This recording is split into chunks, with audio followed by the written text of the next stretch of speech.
আপনাদের সবার জন্য এই উদার আমন্ত্রণ। ছবির মতো এই দেশে একবার বেরিয়ে যান। অবশ্য উল্লেখযোগ্য তেমন কোনো মনোহারী স্পট আমাদের নেই, কিন্তু তাতে কিছু আসে যায় না।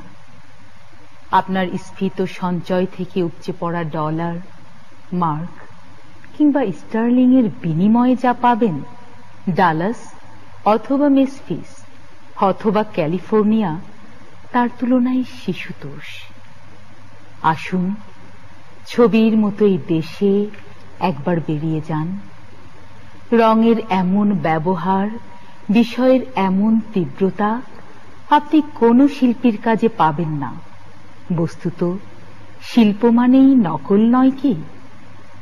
অথচ দেখুন, এই বিশাল ছবির জন্য ব্যবহৃত সব উপকরণ অকৃত্রিম।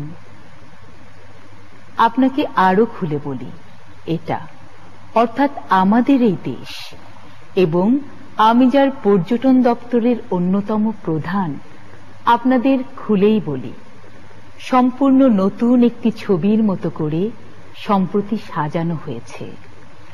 খাঁটি আর্য বংশোদ্ভূত শিল্পীর কঠোর তত্ত্বাবধানে ৩০ লক্ষ কারিগর দীর্ঘ ৯টি মাস দিনরাত পরিশ্রম করে বানিয়েছেন এই ছবি। এখনো অনেক জায়গায় রং কাঁচা, কিন্তু কি আশ্চর্য গাঢ় দেখেছেন। ভ্যান গগ, যিনি আকাশ থেকে নীল আর শস্য থেকে সোনালি তুলে এনে ব্যবহার করতেন, কখনো শপথ করে বলতে পারি এমন গাঢ়তা দেখেননি।